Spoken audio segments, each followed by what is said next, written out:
ay puspos ng pag-ibig at lipos ng habag. Banayad magalit ang pag-ibig niya'y hindi kumukupas. Siya'y mabuti at kahit kanino'y hindi nagtatangi. Sa kanyang nilikha, ang pagtingin niya ay mamamalagi.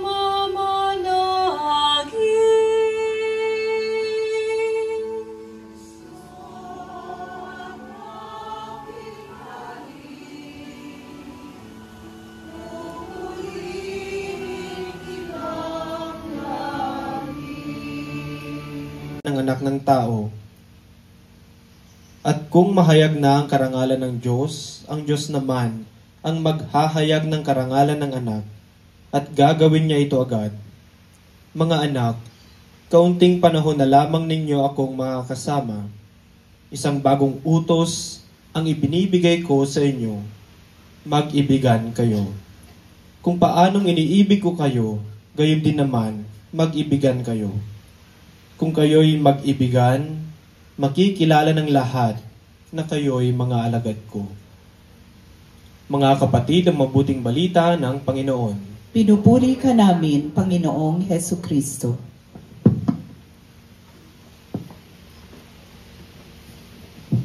Magandang hapon po sa inyong lahat. Ako po ay lubhang nagagalak sapagkat ito po ang aking unang pagkakataon na makapunta dito sa inyong lugar at makasama kayo sa Dalaw Patron. Kanina po, ang unang naisip ko habang ako ay nagdinilay sa ating selebrasyon ngayon, una kong naisip ang pagbisita, pagdalaw ni Maria sa kanyang pinsang si Elizabeth, kahit siya ay nagdadalang tao. Ganun po talaga siguro kapag puspos ka ng biyaya. Ganun po talaga siguro kapag natanggap mo ang Panginoon sa buhay mo. Hindi ka pwedeng manahimik, hindi ka pwedeng nandun ka lang sa inyo. Kaya iyon po ang aking unang naisip sapagkat ganun din. Essentially, this is what we are celebrating today. This is what we are commemorating. At ang ating mga pagbasa ngayon din ay inaanyayahan tayo na magnilay sa napakahalagang aspeto ng ating pananampalataya. At ano iyon? Pag-ibig, pagmamahal. Sino po dito ang may kasalukuyang may iniibig? Ay, sabi niya, ay. Ay. So, yung iba gumaganon-ganon lang kasi hindi niyo sigurado. Lahat po tayo, meron. Kung wala mang partner, kadalasan mga magulang o kadalasan mga anak.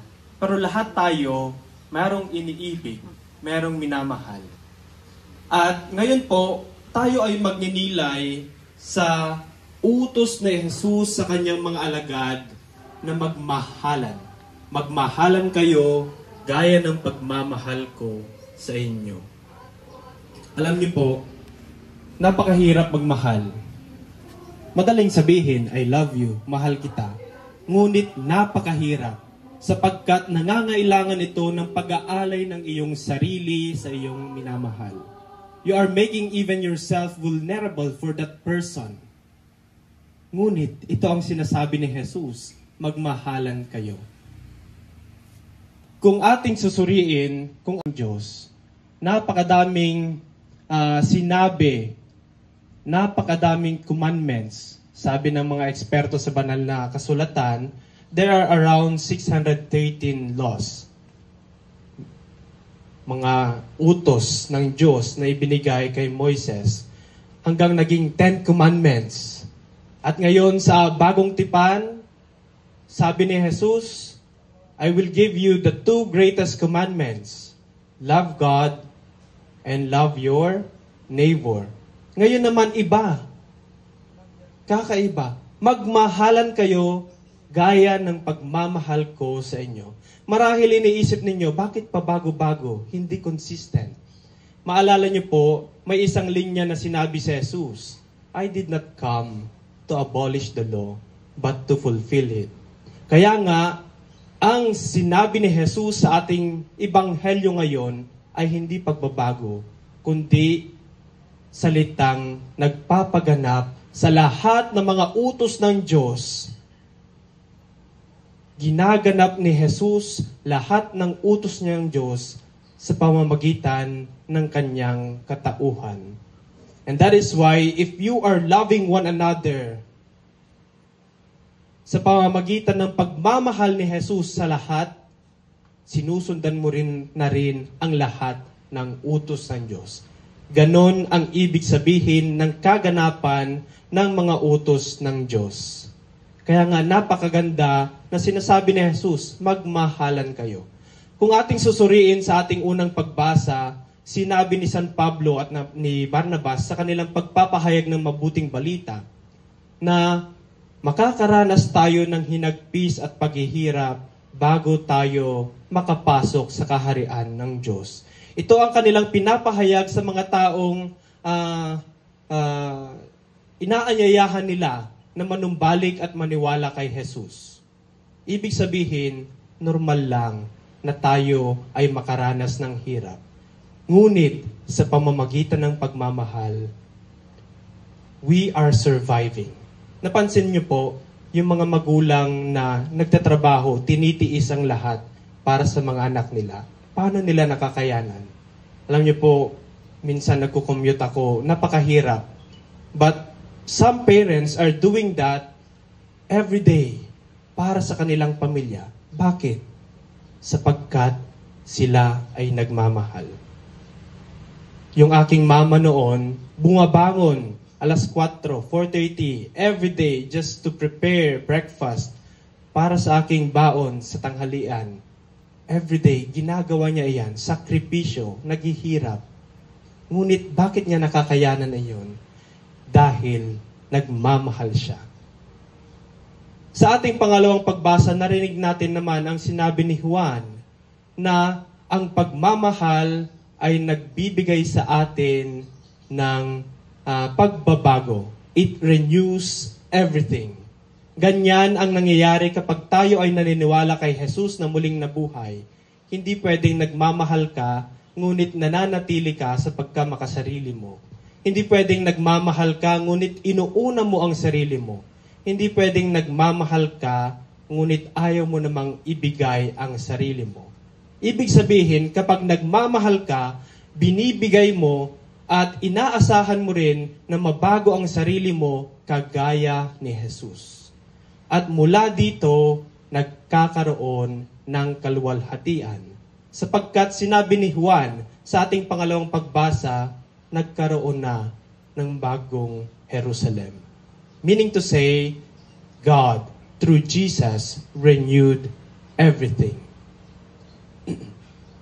Ngayon naman po, suriin natin, ano ang ibig sabihin ni Jesus na magmahalan kayo gaya ng pagmamahal ko sa inyo?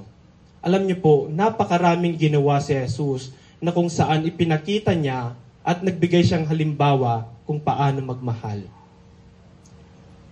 Una, paghuhugas ng paa ng mga apostol.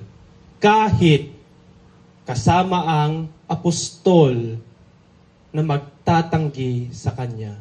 Even his disciple, Judas, who would soon betray him, hinugasan pa rin niya. Nagmamahal siya kahit masakit. Nagmamahal siya kahit alam niyang iiwanan siya. Pangalawa, alam niyo po kung paano niya ipinagtanggol ang mga makasalanan.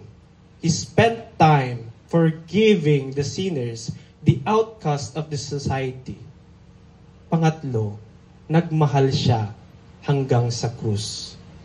Madalas ko pong sabihin that God did not will to kill His Son, but He willed that His Son would continue to love even amidst suffering and death.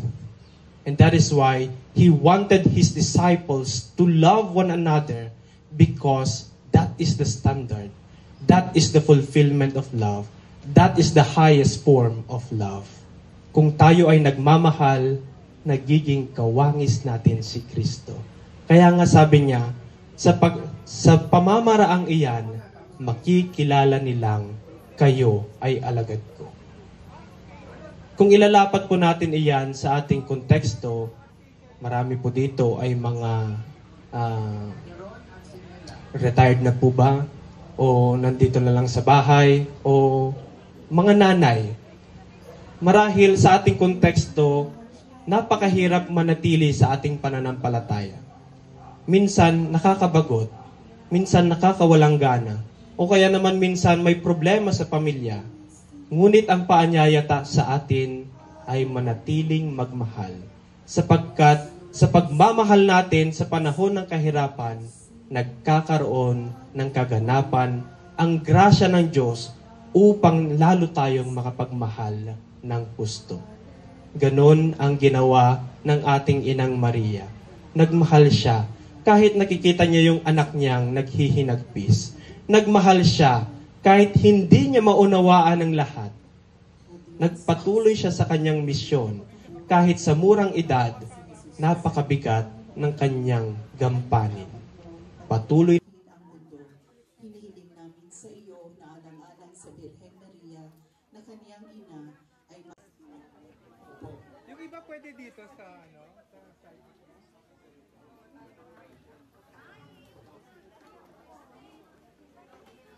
kasi ang dilim dito madilim. Yung iba sa likod. Di ba po?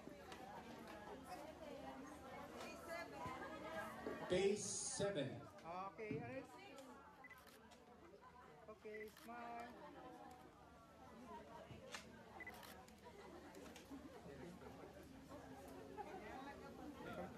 Opo.